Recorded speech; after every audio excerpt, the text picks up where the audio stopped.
ಓಂ ಶ್ರೀ ಗುರು ಬಸವಲಿಂಗಾಯ ನಮಃ. ಸರ್ವರಿಗೂ ಶರಣ ಶರಣಾರ್ಥಿ. 19ನೆಯ ಸೂತ್ರ. ವಿಶೇಷ ಅವಿಶೇಷ ಲಿಂಗ ಮಾತ್ರ ಅಲಿಂಗಾನಿ ಗುಣಪರ್ವಾಣಿ. 18ನೆಯ ಸೂತ್ರದಲ್ಲಿ ತೋರುವಂತಹ ಈ ಜಗತ್ತಿನ ಬಗ್ಗೆ, ಅಂದರೆ ದೃಶ್ಯ ಜಗತ್ತಿನ ಬಗ್ಗೆ ಹೇಳಿದರೆ, ಈ ಜಗತ್ತು ಹುಟ್ಟಲಿಕ್ಕೆ ಕಾರಣವಾದಂತಹ ಅಥವಾ ಈ ದೃಶ್ಯ ಹುಟ್ಟಲಿಕ್ಕೆ ಕಾರಣವಾದಂತಹ, ಈ ದೃಶ್ಯವನ್ನು ಅರಿಯುವ, ಈ ದೃಶ್ಯಕ್ಕೆ ಮೂಲ ಚೈತನ್ಯವಾಗಿರುವ, ಕಣ್ಣಿಗೆ ಕಾಣಿಸದೇ ಇದ್ರೂ ಕೂಡ ಅದು ಎಲ್ಲವನ್ನೂ ಒಳಗೊಂಡಂತಹ ದೃಷ್ಟ ಅಂತ ಕರೀತಾರೆ. ದೃಷ್ಟ ಅಂದರೆ ಕಾರಣೀಭೂತವಾಗಿರುವಂಥದ್ದು, ನೋಡೋದಕ್ಕೆ ಕಾರಣ ಆಗಿದೆ. ದೃಶ್ಯಕ್ಕೆ ಕಾರಣ ದೃಷ್ಟ. ಆ ದೃಶ್ಯ ಸೃಷ್ಟಿಯಾಗಿರೋದೇ ದೃಷ್ಟದಿಂದ. ಆ ದೃಷ್ಟ ಅಥವಾ ಆತ್ಮದ ವರ್ಣನೆ, ಪರಮಾತ್ಮನ ವರ್ಣನೆ. ಅಂದ್ರೆ ಪರಮಾತ್ಮ ಅಂದರೆ ಹೊರಗಿನ ಪರಮಾತ್ಮ ಅಲ್ಲ, ದೇಹದೊಳಗೆ ಇರ್ತಕ್ಕಂತಹ ಆತ್ಮಸ್ವರೂಪವನ್ನು ಬಹಳ ವಿಶೇಷವಾಗಿ ವರ್ಣಿಸ್ತಾರೆ ಪತಂಜಲಿಗಳು. ವಿಶೇಷ ಅವಿಶೇಷ ಅಂದರೆ ಇಲ್ಲಿ ಆತ್ಮ 3 ಸ್ವರೂಪದಲ್ಲಿ ಅಥವಾ 4-5 ಸ್ವರೂಪದಲ್ಲಿ, 6 ಸ್ವರೂಪದಲ್ಲಿ, ಈ ಥರ ಎಲ್ಲ ಹೇಳ್ತಾರೆ. ಅಷ್ಟಾತ್ಮರಗಳನ್ನು ಕೂಡ ಹೇಳ್ತಾರೆ ಶರಣರು. ಆದರೆ ಇಲ್ಲಿ ಪತಂಜಲಿಗಳು 4 ರೀತಿಯಲ್ಲಿ ಹೇಳ್ತಾರೆ. ವಿಶೇಷ ಮತ್ತು ಅವಿಶೇಷ. ಲಿಂಗ ಮಾತ್ರ ಅಲಿಂಗಾನಿ ಗುಣಪರ್ವಾಣಿ. ವಿಶೇಷ ಅಂತಂದರೆ, ಈಗ ಈ ದೇಹ ನಿಮಗೆಲ್ಲ ಕಾಣಿಸೋದು ಸಾಮಾನ್ಯವಾಗಿ ಕಾಣಿಸ್ತದೆ.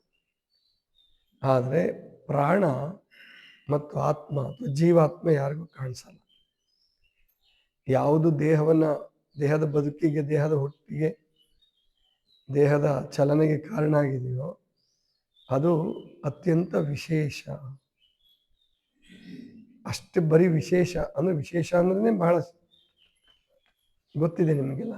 ವಿಶೇಷವಾದ ವಸ್ತು, ವಿಶೇಷವಾದ ವ್ಯಕ್ತಿ, ಅಂದರೆ ಎಲ್ಲರ ರೀತಿಯಲ್ಲಿ ಅಲ್ಲ ಅನ್ನುವ ರೀತಿಯಲ್ಲಿ ನೀವು ವಿಶೇಷ ಅನ್ನೋ ಶಬ್ದವನ್ನು ಬಳಸ್ತೀರ. ಹಾಗೆ ಜೀವಾತ್ಮ ಅನ್ನುವಂಥದ್ದು ವಿಶೇಷವಾಗಿದೆ. ಅಷ್ಟೇ ಅಲ್ಲ, ಈ ಜೀವಾತ್ಮವೇ ಒಳಗಡೆ ಇನ್ನೂ ಅವಿಶೇಷವಾಗಿಯೂ ಇದೆ.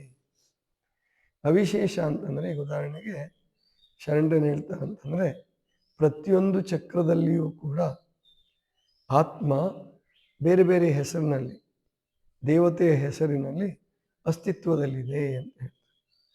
ಆಧಾರದಲ್ಲಿ ಬ್ರಹ್ಮ, ಸ್ವಾಧಿಷ್ಠಾನದಲ್ಲಿ ವಿಷ್ಣು, ಮಣಿಪೂರಕದಲ್ಲಿ ರುದ್ರ, ಆಮೇಲಿಂದ ಅನಾಹತದಲ್ಲಿ ಈಶ್ವರ, ಇಲ್ಲಿ ವಿಶುದ್ಧಿಯಲ್ಲಿ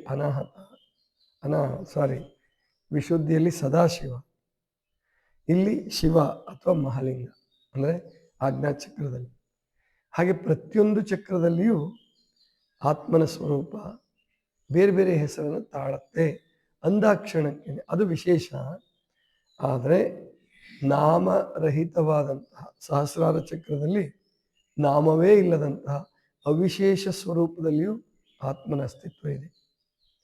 ಲಿಂಗ ಮಾತ್ರ, ಈ ದೇಹಕ್ಕೆ ಕಾರಣೀಭೂತವಾದಂತಹ ಲಿಂಗ ಮಾತ್ರನಾಗಿಯೂ ಜೀವಾತ್ಮ ಇದ್ದಾನೆ. ಹೆಣ್ಣಿನಲ್ಲಿ ಹೆಣ್ಣಾಗಿ, ಗಂಡಿನಲ್ಲಿ ಗಂಡಾಗಿ ಲಿಂಗ ಮಾತ್ರನೂ ಹೌದು. ಆದರೆ ಅಲಿಂಗಾನಿನೂ ಹೌದು. ತೋರೋದಕ್ಕೆ ಈ ದೇಹದಲ್ಲಿರೋದ್ರಿಂದ ಇದು ಹೆಣ್ಣು ಆತ್ಮ. ಅದಕ್ಕೆ ಜೈನ ಧರ್ಮದಲ್ಲಿ ಹೆಣ್ಣು ಮಕ್ಕಳಿಗೆ ಮೋಕ್ಷ ಇಲ್ಲ ಅಂತ ಹೇಳ್ಬಿಡ್ತಾರೆ. ತಪ್ಪು ಕಲ್ಪನೆ ಅದು. ನಿಜವಾಗಿ ಹೆಣ್ಣು ಮಕ್ಕಳಿಗೆ ಮೋಕ್ಷ ಇಲ್ಲ ಅನ್ನೋ ಭಾವನೆನೇ ತಪ್ಪು.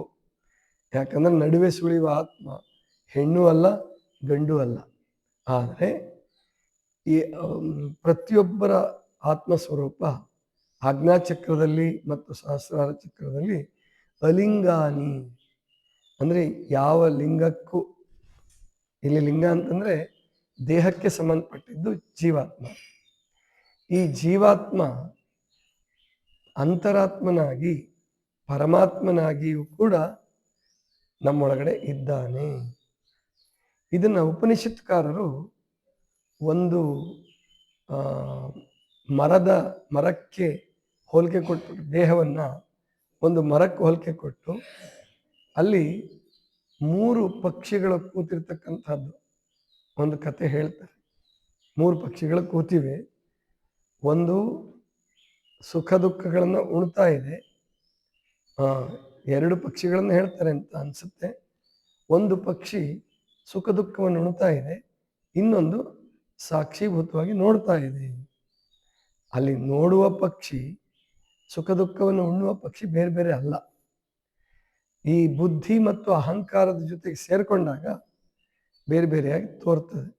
ಹೋಗ್ಲಿ, ಬುದ್ಧಿ ಮತ್ತು ಅಹಂಕಾರಗಳು ಆತ್ಮಕ್ಕೆ ವಿರುದ್ಧನ? ಖಂಡಿತ ಅಲ್ಲ. ಬುದ್ಧಿ ಅಹಂಕಾರ ಆತ್ಮ ಇಲ್ಲದೆ ಹೋದ್ರೆ ಅವಕ್ಕೆ ಅಸ್ತಿತ್ವವೇ ಇಲ್ಲ. ಇದು ಪರಮಾತ್ಮನ ಸಂಯೋಜನೆ. ಈ ದೇಹದ ರಚನೆ ಮಾಡುವ ಸಂದರ್ಭದಲ್ಲಿ ಮತ್ತು ಜಗತ್ತನ್ನು ನಿರ್ಮಿಸುವಂತಹ ಸಂದರ್ಭದಲ್ಲಿ ನಮಗೆ ಯಾರಿಗೂ ವ್ಯಾಖ್ಯಾನ ಮಾಡಲಿಕ್ಕೆ ಬರಲಾರದ ರೀತಿಯಲ್ಲಿ ಸಂಯೋಜನೆ ಮಾಡಿದ್ದಾರೆ. ಸುಮ್ಮನೆ ಬೈಬಲಲ್ಲಿ ಒಂಥರ ಹೇಳ್ತಾರೆ, ಉಪನಿಷತ್ತುಗಳಲ್ಲಿ ಒಂದು ರೀತಿ ಹೇಳ್ತಾರೆ. ಉಪನಿಷತ್ತುಗಳಲ್ಲಿ ಹೇಳ್ತಕ್ಕಂಥದ್ದು ವಿಜ್ಞಾನಕ್ಕೂ ಬಹಳ ಸಮೀಪ ಆಗ್ತದೆ. ವಿಜ್ಞಾನ ಮುಂದೆ ಬರ್ತಾ ಬರ್ತಾ ಸಂಶೋಧನೆ ಮಾಡ್ತಾ ಮಾಡ್ತಾ ಈ ಸೃಷ್ಟಿಯ ರಚನೆಯನ್ನು ಇನ್ನೂ ಆಳಕ್ಕಿಳಿಬಹುದು. ಬೇರೆ ಬೇರೆ ಯಂತ್ರಗಳನ್ನು ಕಂಡುಹಿಡ್ಕೋಬಹುದು. ಈಗ ಹೆಂಗೆ ಸೂಕ್ಷ್ಮದರ್ಶಕ ಯಂತ್ರ ಮತ್ತು ದೂರದರ್ಶಕ ಯಂತ್ರ ಇವನ್ನೆಲ್ಲ ಕಂಡುಹಿಡ್ಕೊಂಡಿದೆಯಲ್ಲ, ಹಾಗೆ ಮುಂದಿನ ವಿಜ್ಞಾನ ಅಂದರೆ ಇನ್ನೊಂದು 50 ವರ್ಷಕ್ಕೆ 100 ವರ್ಷಕ್ಕೆ ಈ ವಿಜ್ಞಾನ ಹೀಗಿರೋದಿಲ್ಲ. ಇನ್ನೂ ಏನೇನು ಕಂಡುಹಿಡಿತಾರೋ ಆವತ್ತು ವಿಜ್ಞಾನಿಯೂ ಕೂಡ ಒಬ್ಬ ಋಷಿ. ಇವತ್ತಿನ ವಿಜ್ಞಾನಿಗಳು ಋಷಿಗಳ ಥರನೇ ಬದುಕಿದ್ದಾರೆ ಕೆಲವರು. ನೆನ್ನೆ ಅಲೆಕ್ಸಿ ಕೆರೆಯಲ್ಲವರ ಅಜ್ಞಾತ ಮಾನವ, ಮ್ಯಾನ್ ದಿ ಅನ್ನೋನ್ ಅನ್ನುವಂಥ ಪುಸ್ತಕವನ್ನು ಓದ್ತಾ ಇದ್ವಿ. ಹಾಗೆ ಓದುವಾಗ ಅವನೊಬ್ಬ ಋಷಿ ಥರನೇ ಬದುಕಿದ್ದಾನೆ. ಅವನ ಜ್ಞಾನ ಇದೆಯಲ್ಲ, ಡಾಕ್ಟರ್ ಅಲೆಕ್ಸಿ ಕೆರೆಯಲ್ಲಿ ಹೇಳುವಂಥ ಜ್ಞಾನ, ಅದು ಯಾವುದೇ ಯಂತ್ರಗಳನ್ನು ಉಪಯೋಗಿಸಲಾರ್ದೇನೆ ತನ್ನ ಬುದ್ಧಿಗೆ ಹೊಳೆದಂಥದ್ದನ್ನೇ ಹೇಳುವಾಗ ಅದನ್ನು ಲ್ಯಾಬೊರೇಟರಿನಲ್ಲಿ ಮುಂದೆ ಅದನ್ನು ಸಿದ್ಧ ಮಾಡೋದಕ್ಕೆ ಯಂತ್ರಗಳನ್ನು ಬಳಸ್ತಾರೆ. ಮತ್ತು ಬೇರೆ ಮೊದಲು ವಿಜ್ಞಾನಿಗಳಿಗೆ ಅದು ಬರ್ತದೆ.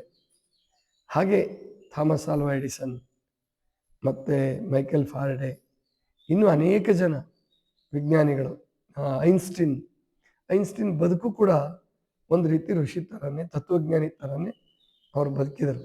ಹೀಗೆ ಅಂದರೆ ಇದರ ಅರ್ಥ ಏನಪ್ಪ ಅಂದರೆ, ಒಳಗಡೆ ಇರುವ ಆತ್ಮ ಇದೆಯಲ್ಲ, ಅದು ಹೆಸರು ವಿಧವಾದ ಹೆಸರನ್ನು ತೆಗೆದುಕೊಳ್ಳುತ್ತೆ.